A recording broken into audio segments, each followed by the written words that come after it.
NFL regular season officially underway as of Thursday night, but the first full day of games, the first full slate right here today. And we thought, hey, you know what?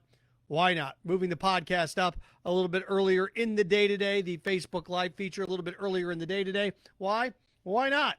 I got to get my NFL predictions in, got to lay out a bunch of things, got a busy day in front of us, and I know that there is zero chance that you're going to listen to this and watch this once the games begin. So there you go.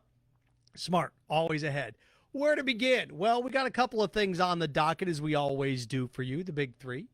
What are our big three that we have for you today? Well, we've got to get our NFL predictions in for the season, including the three professional teams here in the state of Florida.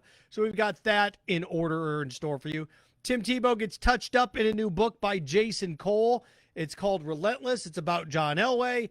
Tim Tebow plays a role in this back in the 2011 season. Remember that John Elway gets in charge or becomes in charge, decides I'm moving on from Tim Tebow, brings in Peyton Manning, and the rest is history there, of course, in Denver. So we're going to spend a little time on that as well. And also the Big Ten expected to revote to start the season.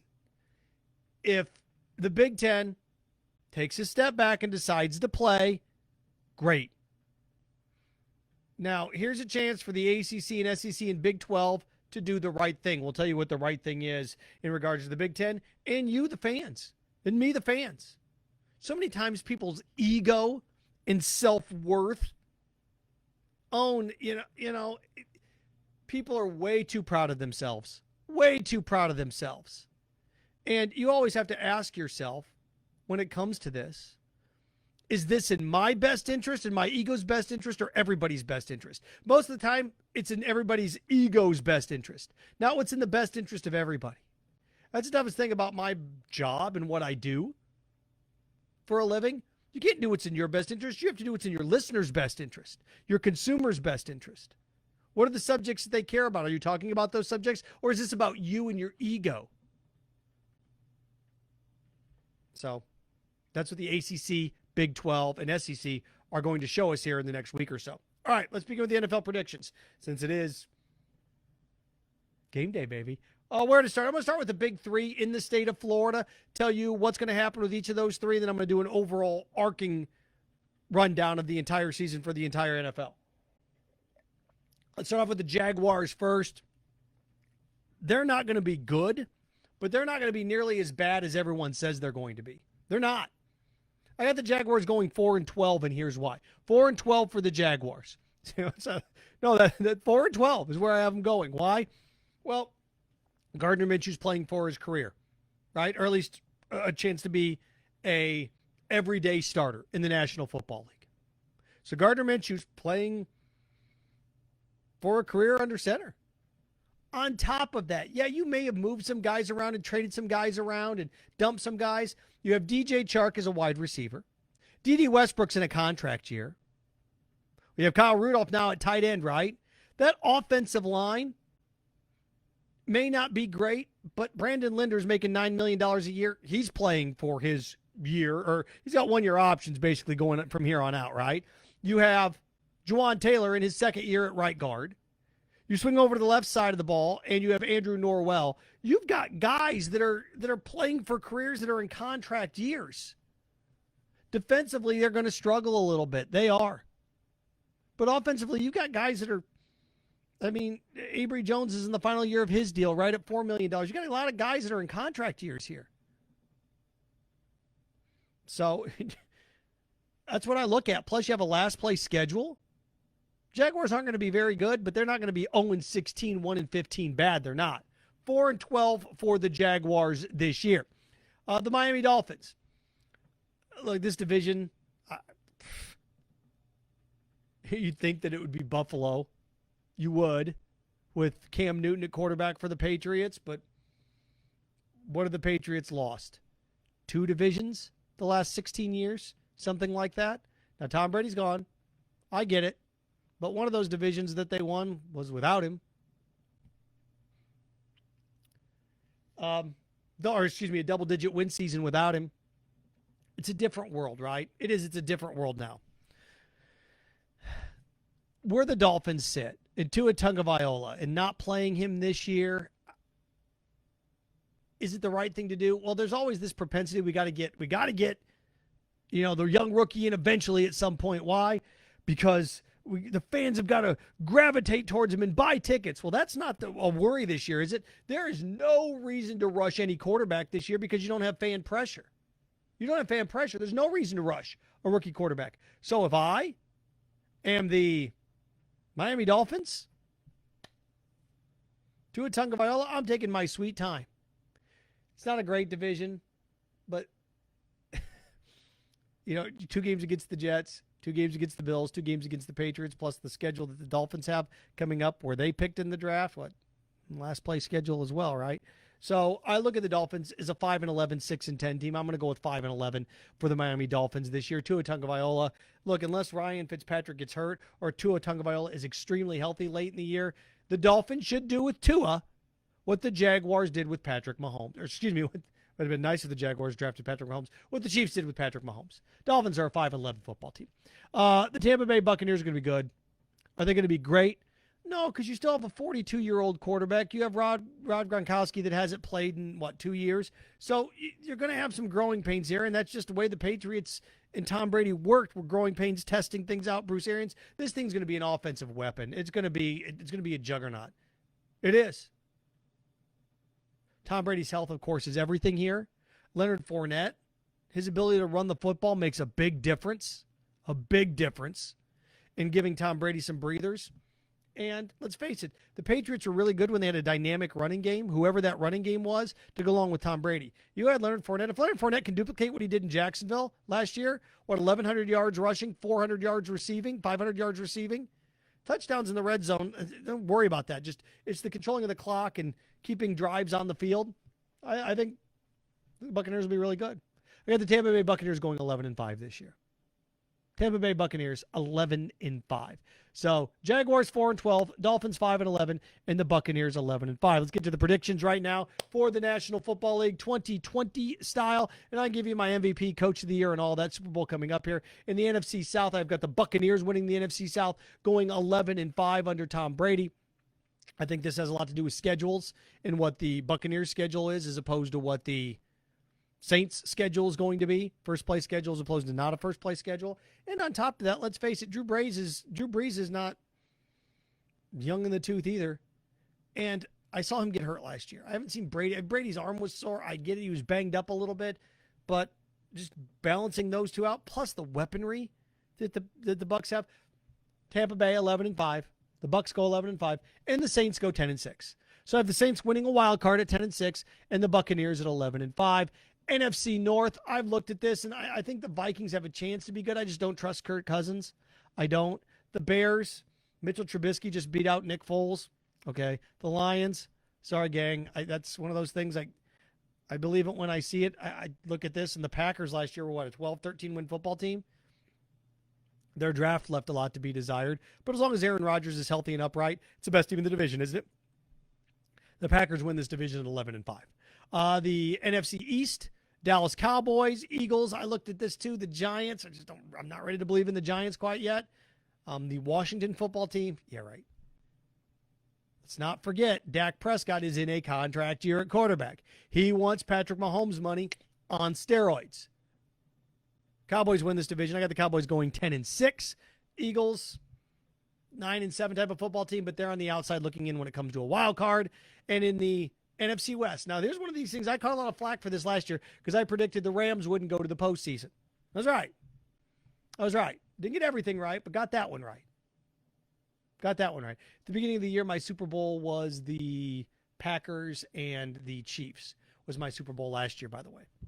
I had the Packers beating the Chiefs too, so I got that wrong. But looking at the NFC West, I think the Seahawks are the team to beat. No, I think the Seahawks are the team to beat in the NFC when it's all said and done. I have the Seahawks winning this division, going 13-3. The Rams finishing second in this division at 9-7. So when it's all said and done, Seahawks are the 1 seed. You got extra wild card teams now too, right? So when it's all said and done, I've got the Seahawks, the Cowboys, the Packers, and the Bucks as your division winners. Your wild card winners are the Saints, the Vikings, and the Rams. 49ers on the outside looking in this year. Everything went their way last year. Don't think it's going to go away there this year. So remember, we got a new playoff structure now, right? The shadow from the light. How about that? No. Your 1 seed's the Seahawks. Your 2 seed, when it's all said and done, are the Buccaneers. 3 seed are the Packers. 4 seed are the boys. Wildcards, Saints, Vikings, Rams. When it's all said and done, I like the Seattle Seahawks over the Tampa Bay Buccaneers to go to the Super Bowl in Tampa. So Tampa, oh, so close. Let's see if the Super Bowl's in Tampa this year. So there you go. Seahawks over the Bucs. In the AFC, look, I looked at the AFC South and trying to analyze this and trying to look at this. I picked the Titans to win it. Why? Well, they've got a healthy running game. They just added Jadeveon Clowney to the mix to put pressure on Phillip Rivers, to put pressure on Gardner Minshew inside of this division, to put pressure on Deshaun Watson. So the Titans were 9-7 last year. They closed strong.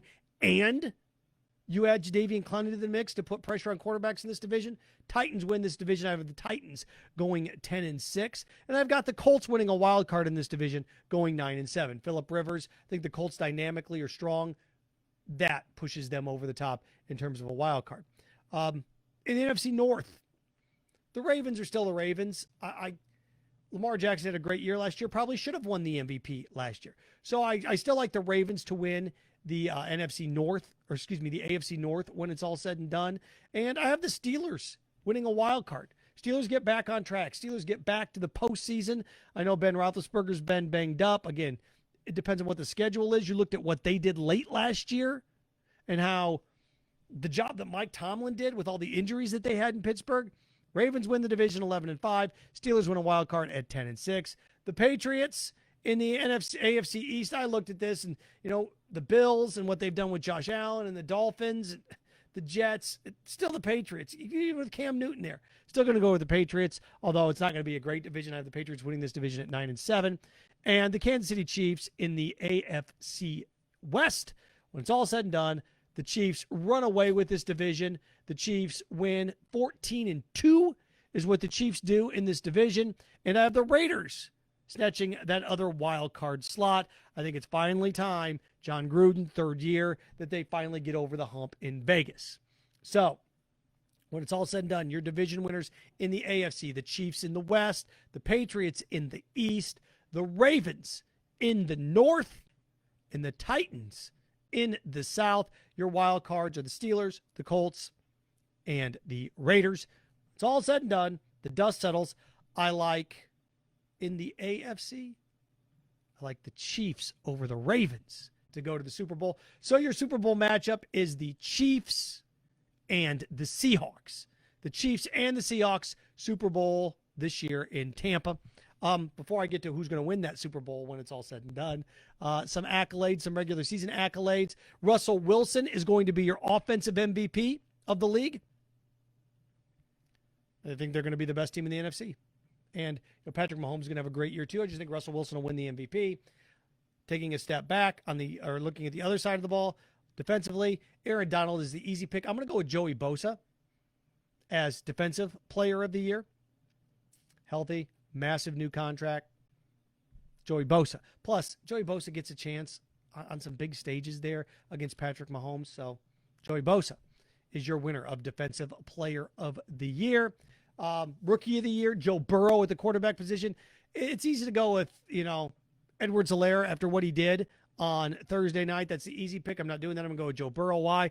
It's usually a quarterback award. I think Edwards-Helaire will put up some big numbers, but Joe Burrow's going to throw the ball a ton. The Bengals, I look at it like a Kyler Murray type of situation, a Deshaun Watson type of situation, where the team is getting a little bit better, and he's just going to be throwing the ball a ton. So that's where I am with Rookie of the Year. Coach of the Year, Pete Carroll of the Seattle Seahawks. When it's all said and done, are we Super Bowl 55 now? Seahawks beat the Chiefs in Super Bowl 55. Russell Wilson is your MVP. So there you go. Seahawks over the Chiefs. Super Bowl 55 in Tampa. All right. NFL. Let's talk a little college football. The Big Ten going to revote. and figure out what they want to do. They're going to play. They're going to revote. They're going to do this. It's just a question when their season starts. When should the Big Ten season start? Late October. Late October. And here is where ego and arrogance get in the way. There is more ego and arrogance in college football than any other sport. There is. What's best for me? What's beneficial for me? My conference. Me. Just look at this. Look, the Big Ten and Pac-12 decided not to vote. So what happened? The SEC, and look, right where I live, right where I work, the arrogance of people covering SEC football teams, the arrogance of people covering ACC football teams. Oh, the Big Ten, whatever, the Big Ten. Why aren't they playing? Why do you care? Why do you care? I don't care what another man wears or how somebody else dresses or what you're doing. I don't care. Why do you care what they're doing? Who cares what the Big Ten's doing? Well, they just say, who cares? You look down at them from an SEC perspective. The SEC always looking down at the Big Ten, always looking down at the Pac-12.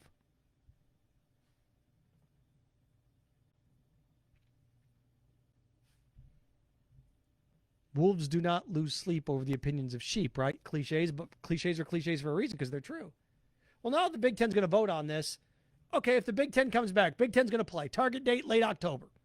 Okay, well, the college football playoffs the last week of January 1st, tough. Stop.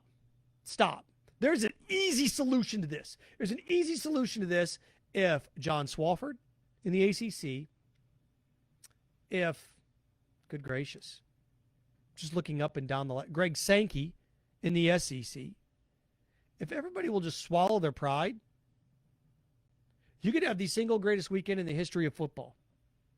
You could. You usually have 3 weeks off, right? After conference championship games, usually about 3 weeks off. We already saw an ACC game get postponed because of this coronavirus thing. You're going to have games postponed. Swallow your pride. ACC, SEC, Big 12 on this one. You could stick it to the Big 10 if you wanted to. College football is better when the Big 10's involved. Fact. So what do you do? This is what I would do. I were the SEC, ACC, Big 12, I'd find a way to expand my season a couple more weeks. Oh, this is what we're going to do. We're going to give everybody a couple extra buys in here. Well, it's too late. All the schedules are booked. Everything's booked. Nobody's traveling to these games. Come on. You didn't know what the schedule was 6 weeks ago. We can't fix a game 3 months from now? Come on. I'm not buying that stuff. Not for 1 second. Here's what you do. Take a step back. And the SEC championship, the ACC championship, the Big 12 championship, all takes place New Year's Day. All takes place. You move the season back a couple of weeks. That allows the Big Ten that starts in October to get their 4 games in November, 4 games in December, and a couple of games in early January. Then what do? Super Bowl weekend. Super Bowl's on February 7th. This is what you do. You have the greatest weekend in the history of football. The greatest weekend in the history of football. You have your 2 play-in games, your Final Four, your college football playoff games on Saturday.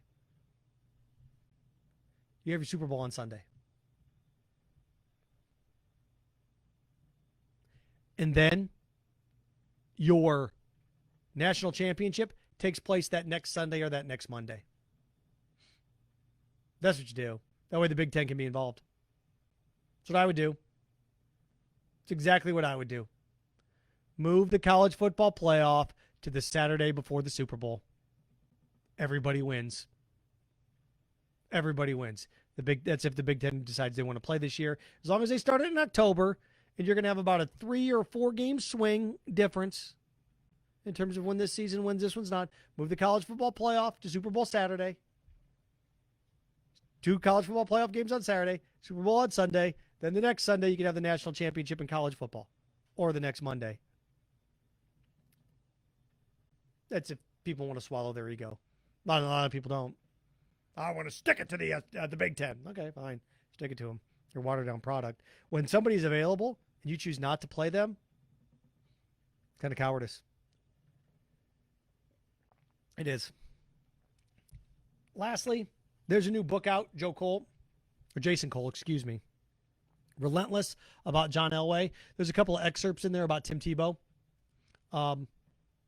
And my feeling on Tim Tebow has always been the same. It is.